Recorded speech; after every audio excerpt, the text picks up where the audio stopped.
ان بچوں کے نام پہ کر دیے جن کو دہشت گرد قرار دے کر اس مودی نے جہازوں کے ذریعے تباہ کرنے کی اور قتل کرنے کی اور شہید کرنے کی کوشش کی. آج کا جواب ایسا ہے کہ مدتوں بھارت اور بھارت واسی یاد رکھیں گے.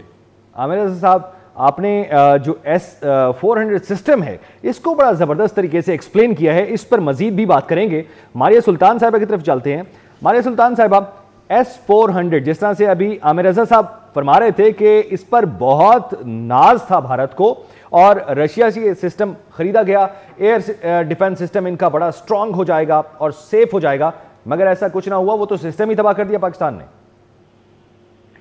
دیکھیں، اس کی جو اہمیت ہے یا اس کی جو اسٹریٹجک امپیکٹ ہے وہ یہ ہے کہ جو S-400 سسٹم در حقیقت جو ہے 400 کلومیٹر دور سے کوئی بھی میزائل جو پاکستان کا ہوتا ہے، جو بیلسٹک مسئلہ ہے جیسے شاہین 1 شاہین 2 یا غوری، یہ اس کو مارنے کی صلاحیت رکھتا تھا، یعنی کہ 1 منٹ کے اندر 2 انٹرسیپشنز کر سکتا تھا.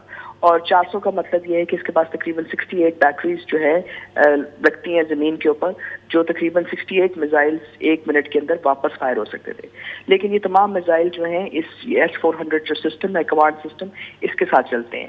تو جب آپ نے اس کمانڈ سسٹم کو غیر فعال کر دیا تو آپ یہ سمجھ لیں کہ آپ نے ہندوستان کے تقریباً 68 پلس میزائلز جو ہیں وہ غیر فعال کر دیے. ان کا ایئر ڈیفنس کے اندر ایک میجر بریچ آ گئی، اور ساتھ ہی ساتھ یہ کیونکہ تمام ایریل پلیٹ فارمز کو، یعنی کہ آپ کے جہازوں کو، میزائلز کو اور ڈرونز تک کو یہ انٹرسیپٹ کر سکتا تھا. تو یہ، اور دوسرا یہ 360 عظمت پہ کام کرتے ہیں، یعنی کہ یہ تینوں، یہ زمین سے لے کے 360 کے زاویے تک یہ ہر چیز کو انٹرسیپٹ کر سکتا تھا. تو اس کے اوپر یہ جو انٹرسیپشن ہے یہ کوئی چھوٹی چیز نہیں ہے. اس کا مطلب یہ ہے کہ آپ نے ایک بہت بڑا ڈینٹ ڈالا ہے انڈیا کی اوفینسو کیپیبلٹی پہ، انڈیا کی ڈیفینسو کیپیبلٹی پہ، اور آپ نے اپنے میزائل فلائٹ پاتھ کو کلیئر کر دیا. اب central India, New Delhi, Calcutta, یہ تمام علاقے اس وقت پاکستان کے میزائلز کی ریچ میں ہیں، اور ہندوستان کے پاس اس وقت کوئی پلازیبل ڈیفینس نہیں ہے. 3 بیٹریز تھی ان کے پاس، ایک انہوں نے کشمیر میں لگائی ہوئی تھی، ایک یہ ادھم پورہ میں، اور ایک ان کی بیٹری ابھی رہتی ہے جو نیچے ساؤتھ میں ہے. تو 2 بیٹریز اور ہیں اور ایک آپ کر چکے. تو اس وقت آپ ایک میجر کوریڈور بنا دی ہے جس سے آپ ہندوستان کے پاس پاکستان کے میزائلوں کے خلاف کوئی واضح ڈیفینس موجود نہیں ہے. اچھا ماریہ صاحبہ، آپ کی طرف دوبارہ آؤں گا. نوید چودھری صاحب سے اسی ٹاپک پر ذرا ڈسکس کر لیں کہ نوید چودھری صاحب، ایک اور کامیابی ہم نے حاصل کر لی، اور کامیابی ہم نے جو حاصل کی ہے وہ ایئر فورس کے JF-17 تھنڈر کے ہائپرسونک میزائلوں سے حاصل کی ہے.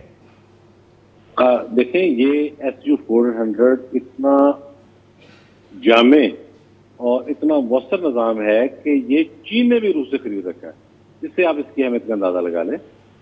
بھارت نے بھی خریدا تھا اور چین نے بھی روس سے خرید رکھا ہے. اور یہ نوید چودھری صاحب سے رابطہ ہمارا منقطع ہوا ہے. ماریہ سلطان صاحب، آپ کی طرف دوبارہ آؤں گا. آپ فرمائیے گا، ابھی جس طرح سے آج اجلاس بھی اہم طلب کیا گیا ہے اور ہم کامیابیاں بھی سمیٹ رہے ہیں، اور ابھی ایکسپیکٹیشن جو ہیں، مجھے لگتا ہے کہ جس طرح سے مستعدی کے ساتھ رسپانس دیا جا رہا ہے، ریٹیلیٹ کیا جا رہا ہے افواج کی جانب سے، فی الحال ہم نہیں دیکھ پا رہے کہ یہ ابھی رکیں گے. دیکھیں، ہم روک نہیں سکتے. پہلی بات تو یہ ہے کہ جنگ شروع ہو چکی ہے. دوسری بات یہ ہے کہ آپ کی ایٹمی طاقت کے 2-3 جو ہے بینیفٹس ہوتے ہیں.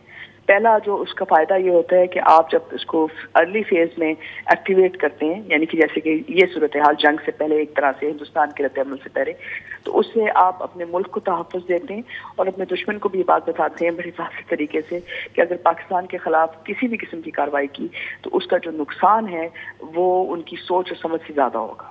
سو یہ آپ اپنی ایٹامک یا جو ایٹمی صلاحیت ہے اس کو آپ استعمال کرتے ہیں پاکستان کے دفاع کے لیے اور اس کے ساتھ ساتھ اپنی اوفینسو کو مضبوط کرنے کے لیے. دوسری چیز جو سب سے اہم ہے وہ یہ ہے کہ اس وقت آپ کی تمام لینڈ فورسز، ایئر فورس اور تمام آپ کے ایسٹس محفوظ ہیں، یعنی کہ آپ کا جو ایکچوئل وار پوٹینشیل ہے وہ موجود ہے.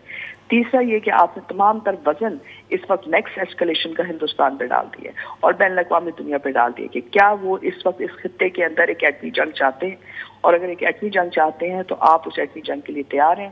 ہندوستان کے اس S-400 سسٹم کو ماننے سے آپ نے ایک ڈیفنس کوریڈور اور ایک اوفینس کوریڈور بنا دیا ہے، یعنی جہاں آپ کے جہاز بھی جا سکتے ہیں، جہاں آپ کے میزائل بھی جا سکتے ہیں، اور اس وقت ہندوستان کے پاس کوئی ایسی صلاحیت موجود نہیں ہے، نہ امریکہ کے پاس نہ اسرائیل کے پاس، کہ وہ آپ کے اس اوفینسو کو لاک کر سکیں۔ تو اب فیصلہ ہندوستان کا اور بین الاقوامی دنیا کا ہے کہ وہ چاہتے ہیں کہ پاکستان ہندوستان کے درمیان ایٹمی اگر جنگ ہوتی ہے تو اس کی ذمہ داری ان کے اوپر ہے، لیکن اس آج کی NCA کی میٹنگ کے بعد یہ واضح سگنل ہے کہ آپ کی ایٹمی صلاحیت اور آپ کی ایٹمی جو قوت ہے وہ متحرک ہو گئی ہے، اور اب یہ آپ فیصلہ کریں گے جیسے دنیا میں جو ہے اٹامک فیصلے کیے جاتے ہیں۔ اب یہ ایک چھوٹی بات نہیں ہے، لیکن the message is very clear۔